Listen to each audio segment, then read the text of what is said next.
Ito pala ang mga sekreto ni Jinky Pacquiao sa kanyang nakakagulat na transformation sa kanyang itsura. Di ba kayo nagtataka na parang hindi tumanda ang may bahay ng ating pambansang kamao Manny Pacquiao? Tapusin ang video hanggang sa huli at alamin kung ilang beses siya nagparetoke.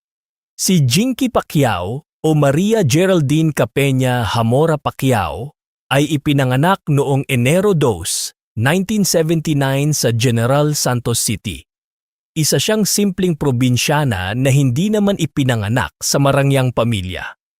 Ngunit bago pa man dumating ang karangyaan, dumaan muna si Jinky sa simpleng trabaho. Naging beauty consultant siya sa isang mall, isang ordinaryong trabaho na malayo sa kanyang kasalukuyang glamorous lifestyle. Dito nagsimulang magbago ang kanyang kapalaran nang makilala niya ang nooy nagsisimulang boksingero pa lamang na si Manny Pacquiao. Noong Mayo 10, 1999, ikinasal ang dalawa. Sa paglipas ng panahon, lumaki ang kanilang pamilya at nabiyayaan sila ng 5 anak, sina Jimwell, Michael Stephen, Princess, Queenie at Israel. Habang patuloy na sumisikat si Manny sa mundo ng boxing, unti-unti ring nagbago ang buhay ni Jinky. Ngunit hindi siya nanatiling nasa likod lamang ng kanyang asawa. Taong 2013, pumasok si Jinky sa mundo ng politika bilang vice-gobernador ng Sarangani. Bukod sa politika, sumabak rin si Jinky sa mundo ng showbiz at negosyo. Naging endorser siya ng Bello Medical Group at lumabas sa ilang proyekto. Hindi rin matatawaran ang negosyo ng mag-asawang Pacquiao. Meron silang sports bars, gym, clothing stores, hotel, resort at travel business.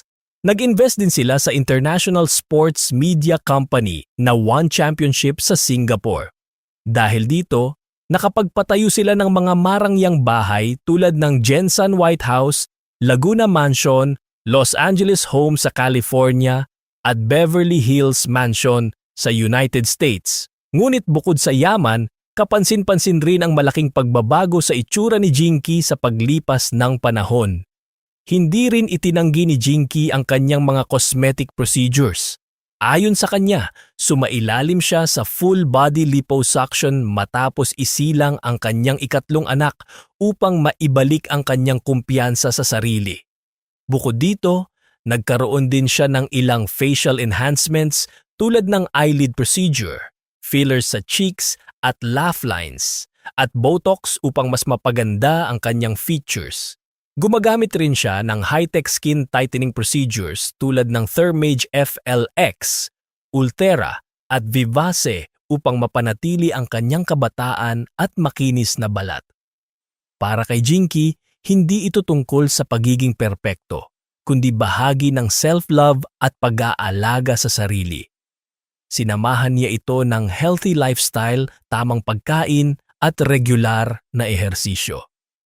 Mula sa pagiging simpleng beauty consultant hanggang sa pagiging isa sa pinaka-glamorous na celebrity wives sa Pilipinas, malayo na nga ang narating ni Jinky Pacquiao.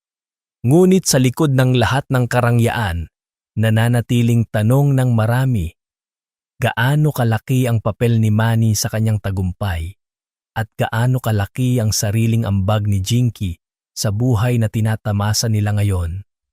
Ano sa tingin ninyo?